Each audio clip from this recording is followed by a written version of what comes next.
Game security. Our security team works to prevent cheaters from ruining the experience for legitimate players, whether that be directly in competitive PvP activities or indirectly, i.e. via boosting or making new burner accounts and bringing them into in-game content like trials. Here are a few things from 2023 that we share with you about our ongoing mission to protect players from cheaters and enable players to experience the game as designers intended. What has changed in the Destiny 2 security this year? Over the course of the year, we have invested further in data science and machine learning, building confidence in the detections that they produce. These tools allow us to observe and evaluate player behavior in new ways and issue an increasing number of actions in response. In addition, we have continued to adopt new policies to protect players, including the abuse of external accessibility tools policy. The development of this policy has allowed us to catch cheaters that we may not know have otherwise. The policy not only gives us an avenue to action this form of cheating, but it also has spurred us to investigate player behaviors in new ways. Finally, we've worked with BattleEye to address network manipulation tools, improving our data collection, detection, and mitigation strategies. Competition is best when it's fair, so we will continue to issue bans or restrictions to those abusing these methods. Can you address some recent actions? As a result of extensive investigations and the evolution of tools at our disposal, we were recently able to issue one of the largest ban waves in history against account recovery and boosting services and the players who use those services. As our toolset evolves, we continue to build in generous thresholds to help minimize the risk of false positives. We also consider multiple factors when issuing a ban as an additional safety measure to any set threshold. What's next for the security of Destiny 2? We will continue to evolve our prevention, detection, and ban hammer capabilities, but these are just a part of our overall strategy to combat cheating efforts. Our legal team is also aggressively pursuing cheat makers across the globe in an effort to remove the source of cheat software before it is distributed. They have been highly effective in both uncovering cheat makers and bringing litigation against them. Though the preparation and execution of these lawsuits take time in an effort to be successful, this will always be an additive approach to our overall anti-cheat efforts as a part of in-game security solutions to remove cheating from our game. One last reminder, as always, we receive countless messages from banned accounts that state that they don't remember cheating. When we investigate these cases, we often find that they gave their account to someone else to play for them. We again remind everyone that you must protect your account and not use recovery services. Saying that your fingers were not on the keyboard when the cheating occurred will not help you in an appeal. All right, so some good and some bad here, or some disappointing rather. But some good is obviously they're not going to give you the code and the formula for cheaters to be like, this is how we stop cheaters, and then they find a new way to cheat. But I think this description is a little bit better than, it's like 12% better than a lot of the descriptions we've gotten in past TWABs or just general communications from Bungie. And so for me, from that standpoint, want to give them their kudos. I think that is actually a really good standpoint in terms of how they've approached this. I think the bad or rather disappointing aspect is twofold. One, it just seems that the tool set is still not a dev, but it just doesn't feel as robust, because even with their last paragraph, it was like, well, if you so got banned, you probably use recovery services. But also, there are those people, and if you're cheating, yes, you should be banned from the game. But also, there have been a number of false positives that continue to have happened, especially in that large ban wave that they reference, where it was like people who have a lot of integrity or like respected members, and like later got proven that they actually didn't cheat because it was a false ban.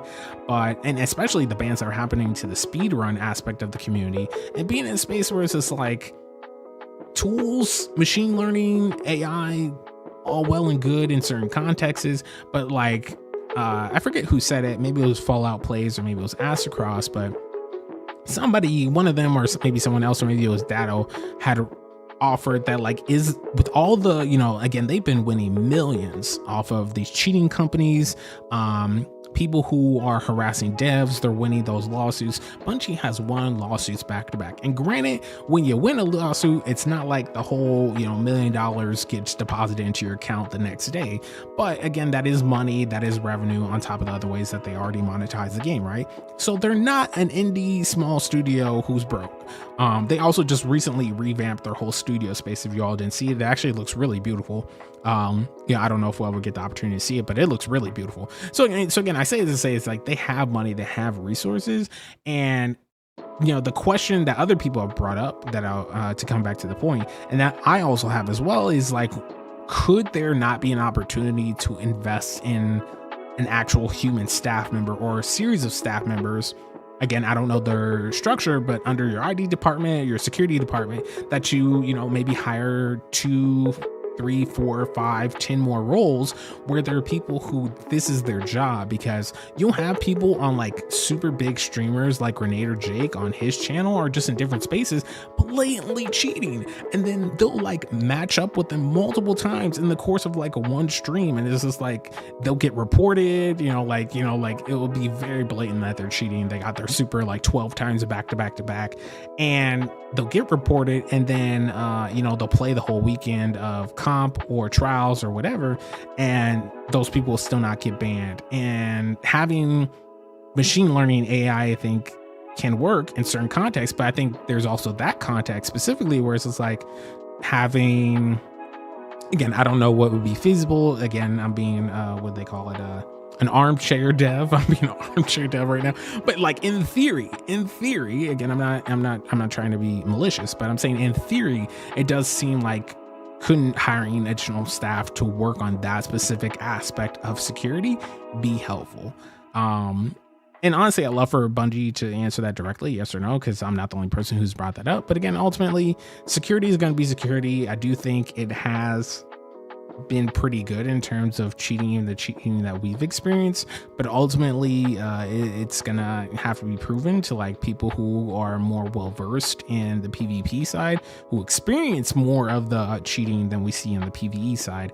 And yeah, just being in a space where it's like, if they're saying cheating hasn't gotten better, after these changes get implemented and things improve, in like 3 months or whatever amount of time, they're like, cheating has not gotten, the cheating situation has gotten better, it's gotten worse, then I think, it's up to Bungie to like come back and actually have a more detailed conversation with us as a community and say like, okay, this is what we're doing. And also like answering the question, can you just hire staff to, like actually address these things, like physical human staff to address these things in real time? But ultimately, there's that. And then, as I said, there's two things. The second thing being, a lot of people aren't going to talk about it, but I'm going to talk about it. The moderation tools being focused on cheating, but not really getting to the people who are being transphobic, homophobic, racist, sexist. There's still so many people who get away with like super racist clan names, usernames. They're able to like use the chat and like say really toxic things to harass people, especially if you're a streamer or content creator. They'll like look you up and see if you're streaming. They'll come by and like stream snipe you or harass you. They'll say like really racist things in chat. And for me, it's just like Bungie just hasn't spoken to that, and it's actually pretty disappointing that there's been no communication about even addressing that happens. Again, we have the like general like Black History Month statement they put out, Pride Month statement that they put out, but like honestly, I think it's also about the actions and the fact that like there have been a number of creators in the past 3 to 4 months, specifically Black and brown creators, who have left the game, flat out left the game, because of how bad a lot of the racism and sexism has continued to be. Again, it's always been a part of the community, and a lot of people always want to be like toxic positivity. Everything's fine. Bungie can do no wrong. But honestly, it's less about whether Bungie is doing wrong. It's about like community members, people who pick up this game and play, having to be held accountable for what they're doing and saying in game. Again, you can be passionate about the game all the live long day, but at the end of the day, there has to be a line of where like you said XYZ and you have to have your account timed out, and then like get the account timed out and then send them resources. If they do it twice, they're banned. Like again, the fact that like people are able to come into to this day, and as recent as the last time I was playing comp, where I was playing trials, I put I put like a YouTube short up about it, but it was like my first time ever going flawless in trials, and I made a little clip and uploaded it. during that run, I ran into so many racist people, and it's just like I don't even have like a cam on. Like, how do you know what I look and sound like? But the fact is, like, people were just being so bad, and it's just like, honestly, again, cheaters, yes, absolutely, 110% need to be banned. Like, I want to be very clear about that. I also think moderation can't stop at cheating. Moderation has to include protecting queer people, protecting trans people, protecting women, protecting black and brown people, and being in a space where it's just like, I love that Bungie is so philanthropic. Again, y'all know us. We even participated in the previous donations and the other, we're fundraising for amazing charities all the time. They're coming out with amazing PR statements all the time about protecting black lives, about protecting queer lives, about protecting women, all the different things. And as they should. But the fact is, in game, when those people, when women, when black and brown people, especially creators, are facing these attacks, they're reporting the people and the clans and the individuals who are doing these things, but no action is actually being taken in moderation, in the moderation settings. It feels bad. It, like, again, I don't want to be on this point too long, but it just feels bad. And so for me, that's kind of my last point on the matter is like, I think the security changes, again, 12% more information. So, appreciate Bungie giving us a little bit more insight on their security measures. But ultimately, I think that one, they need to be a little bit more clear about like what type of human resources are being dedicated to addressing the cheater situation, especially on the PvP side. And then also, again, how are we protecting black and brown people, women, queer people, trans people? How are we protecting people in games so they can actually show up? Again, every guardian, regardless of who they are, what their life is like, where they come from, if you're here to have a good time and join a community, whether it's my community or another person's community, and you're here to have a good time, you should be able to come in and have a good time. You should be able to be on mic in a competitive scenario and not get harassed. You should be able to boot up a Nightfall and join an LFG and engage with people and have a good time. And again, you can't control everybody. You can't prevent every instance of like harassment or things going bad. So again, really would look for Bungie to increase that aspect of their security measures, and hopefully it gets better.